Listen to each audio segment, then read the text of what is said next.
Bem, hoje nós iremos falar sobre princípios de direito ambiental.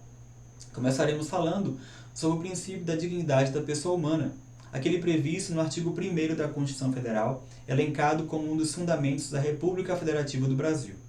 O que vem a ser o princípio da dignidade da pessoa humana? Esse princípio visa garantir o mínimo, aquilo que é essencial para a dignidade da pessoa humana. O que seria isso, Bem, saúde, educação, cultura, lazer, um trabalho. E todos esses elementos, com certeza, exigem um meio ambiente equilibrado, ecologicamente falando. Não é possível garantir saúde a uma população se eu não consigo garantir uma água de qualidade para essa população, se eu não consigo garantir um ar puro, um ar que não comprometa as vias respiratórias das pessoas. Eu preciso também garantir um meio ambiente salubre, para que as pessoas consigam trabalhar, por exemplo. Então percebam que todos esses elementos que são essenciais para garantir a dignidade da pessoa humana perpassam também pelo meio ambiente ecologicamente equilibrado. Tanto é que o artigo 225 da Constituição Federal veio então a sedimentar isso, a garantir e estabelecer como dever do Estado e da sociedade a garantia de um meio ambiente ecologicamente equilibrado. Para quê? Para que o ser humano pudesse ter uma vida digna, uma existência digna. Bem, temos que também falar sobre o princípio do desenvolvimento. Esse princípio vai dizer o seguinte, que todos devem ter condições mínimas para conseguir desenvolver suas habilidades, suas capacidades, as invenções tecnológicas, as pesquisas científicas que permitem isso. Devem ter condições de desenvolvimento para acumular riquezas e produzir riquezas. É claro que esse princípio, que veio aí contido na Resolução 41/28 da ONU, ele também considerou a necessidade de respeitar os limites do meio ambiente.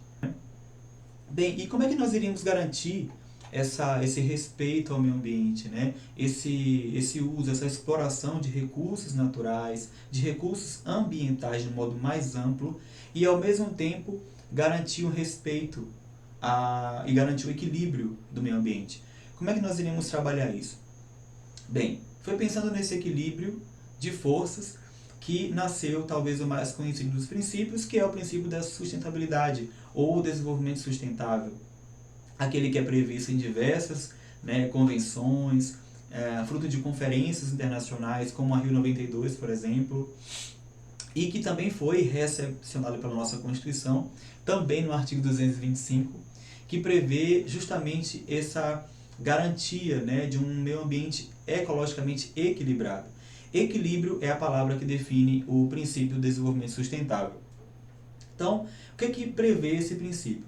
A necessidade de compatibilizar o interesse pelo desenvolvimento, que é um direito de todos, mas também, ao mesmo tempo, de garantir a qualidade do meio ambiente para essa geração e para gerações futuras, aquelas que irão suceder. Então, conforme já havia sido previsto, inclusive na Lei 6938 de 81, essa compatibilização do desenvolvimento econômico e social com a preservação da qualidade do meio ambiente e do equilíbrio ecológico. Ao longo dos anos, eu preciso dizer isso, o princípio do desenvolvimento sustentável, ele foi sendo ampliado. E hoje em dia já se fala na garantia da erradicação da pobreza, como forma de garantir a dignidade da pessoa humana, como forma de garantir a preservação do meio ambiente. Não há que se falar em preservação do meio ambiente com a população que não tem o mínimo para comer, para viver. E também a garantia da justiça social, da equidade social. Então, esse princípio hoje considera esses três elementos: justiça social, ou equidade, desenvolvimento econômico e social, e a preservação do meio ambiente para essa geração e para as futuras gerações. Bem, esse princípio também está associado a um outro princípio, que é chamado de solidariedade intergeracional. O que quer dizer esse princípio? Nós acabamos de falar. Vocês irão perceber que os princípios ambientais são sempre intercalados, eles caminham juntos, eles não são dissociados. E a solidariedade intergeracional é aquilo que se espera da geração presente com relação à geração que irá nos suceder. Então, é você permitir que a próxima geração tenha também condições de utilizar esses recursos ambientais que nós temos hoje e possam também se desenvolver no futuro e viver uma vida digna com base nesses recursos que temos hoje. Bem, precisamos também falar sobre um princípio muito importante, que é o princípio do poluidor-pagador. Esse princípio nasce justamente para repreender, para desencorajar as pessoas físicas ou jurídicas de desrespeitar os princípios que nós acabamos de ouvir falar, de debater aqui. O que é que diz, então, esse princípio do poluidor-pagador? Previsto no artigo 4º, inciso 7º da Lei 6938 de 81, esse princípio, na realidade, ele vai impor ao poluidor, que pode ser pessoa física ou jurídica, o dever de recuperar e ou indenizar o poder público por eventual dano causado.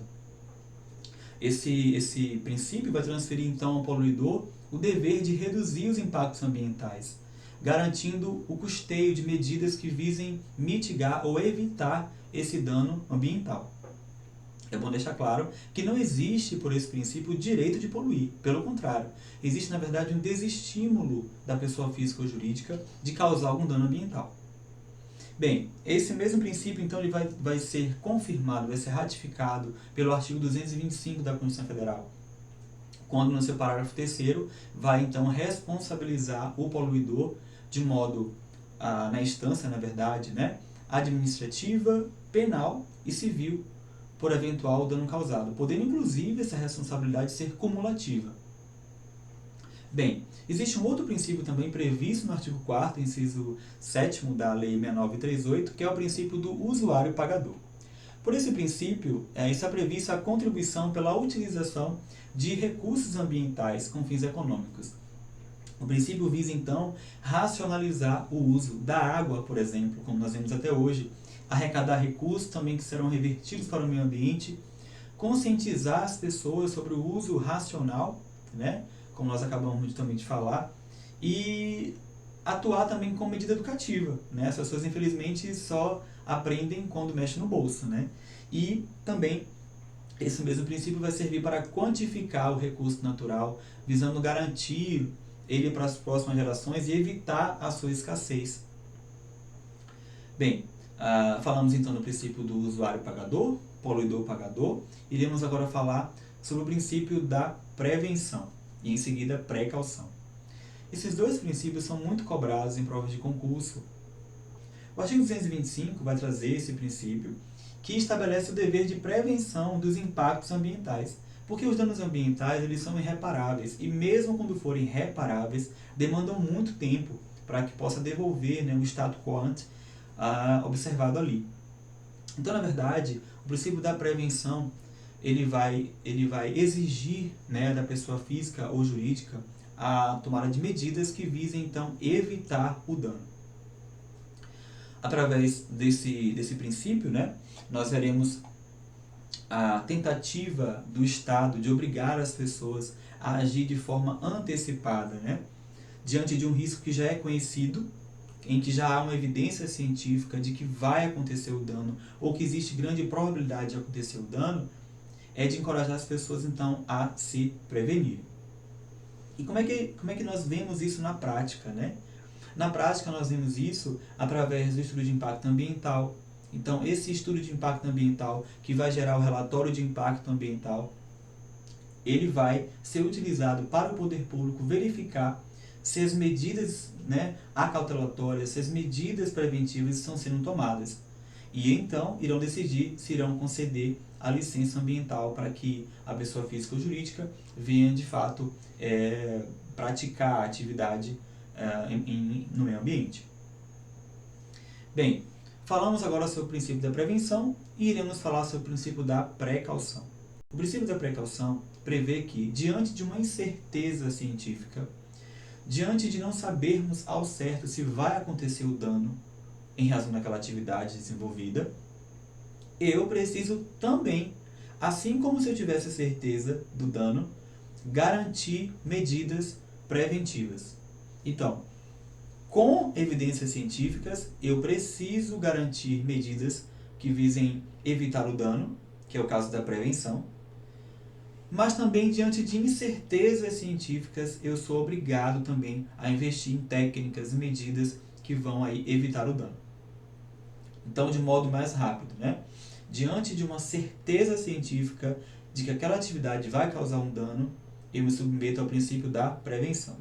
Diante de uma incerteza científica, eu vou me submeter ao princípio da precaução. Dentro do princípio da precaução, nós temos também que considerar que, na dúvida, nós precisamos defender o interesse ambiental. Na dúvida, em dúbio, pro natura. É o que prevalece em matéria ambiental. Bem, nós temos um outro princípio chamado de princípio da ubiquidade. O que diz o princípio da ubiquidade? O princípio da ubiquidade considera que o meio ambiente está em todos os lugares e ele antecede as atividades. Aliás, as atividades só podem existir se tiver um meio propício àquilo. Portanto, todas as atividades humanas precisam respeitar o interesse ambiental. E como é que nós traduzimos isso na prática? Bem, o Estado brasileiro, por exemplo, né, o Estado, seja município, seja União ou Estado, antes de adquirir um bem ou serviço, licita, né? E nesse processo de licitação, ele vai lançar um edital, né, para convocar os interessados. E nesse edital, ele poderá constar que serão pontuados, né, serão privilegiados os bens e serviços que forem mais eficientes energeticamente, que respeitarem alguns condicionantes ambientais, por exemplo. Nós temos também um outro princípio chamado de princípio do protetor-recebedor. Esse princípio trabalha com a ideia de que o Estado ele pode e deve estimular as pessoas a proteger o meio ambiente e, em troca, conceder benefícios, benefícios fiscais, econômicos, né? Por exemplo, de empresas ou de pessoas físicas que desenvolvem algum sistema, utilizam algum sistema de reuso de água da chuva, que captam essa água e reservam, né, para a dessalinização de animais ou para o próprio uso humano, que trabalham com tecnologias de captação de energia solar para diminuir a sobrecarga, né, da energia convencional. E então vão tentar, de algum modo, estimular a população a contribuir com essas medidas. Ele está previsto no artigo 6º, parágrafo no inciso 2º da Lei 2.305 de 2010, que vai prever a Política Nacional de Resíduos Sólidos. Bem, e nós temos também mais um princípio, que é o princípio da proibição do retrocesso. Por esse princípio, nós temos uma impossibilidade de redução do grau de concretização de direitos sociais já implementados pelo Estado. Ou seja, nós não podemos admitir uma legislação menos protetiva que a que já existe. E isso aconteceu, foi muito discutido quando o Código Florestal foi aprovado. Né? O STF recebeu aí algumas ações para entender como inconstitucional aquelas novas medidas, porque elas eram menos protetivas do que nós já tínhamos no Brasil. E isso não pode ser admitido em razão do princípio da proibição do retrocesso. E para finalizar, iremos falar sobre o princípio da participação, ou o princípio democrático. O que diz esse princípio? Né? Que cada um de nós, cidadãos do nosso país, podemos e devemos participar do processo de construção das leis em matéria ambiental. E como é que nós fazemos isso? De modo direto e de modo indireto. Nós elegemos representantes, né, no Congresso Nacional para que eles possam redigir as leis. Também elegemos os vereadores a nível municipal, os deputados a nível estadual. Mas nós podemos também cooperar com a construção de políticas públicas, participando de audiências públicas para a construção, por exemplo, do Plano Diretor de Desenvolvimento Urbano, como é o que está acontecendo esse ano na minha cidade, aqui em Camaçari, e eu falo aqui em 2023. Mas também você pode também contribuir participando de referendos, plebiscitos. Você pode também entrar no Poder Judiciário, né, com uma ação popular na defesa do meio ambiente. Você pode recorrer também ao Ministério Público para que ele, através de uma ação civil pública, venha defender o meio ambiente. Você pode também participar de conselhos municipais do meio ambiente, Conselho Estadual do Meio Ambiente, pode concorrer a uma vaga futura, né, no Conselho Nacional, do CONAMA, por exemplo. E então, dessa forma, você estará atuando de modo ativo, cooperando com a construção da legislação ambiental. Então, não fica de fora, participa. Todo tipo de iniciativa popular é muito importante e é garantido por lei em matéria ambiental. Bem, nós encerramos aqui o nosso conteúdo de hoje. Desejo a vocês bons estudos e até a próxima.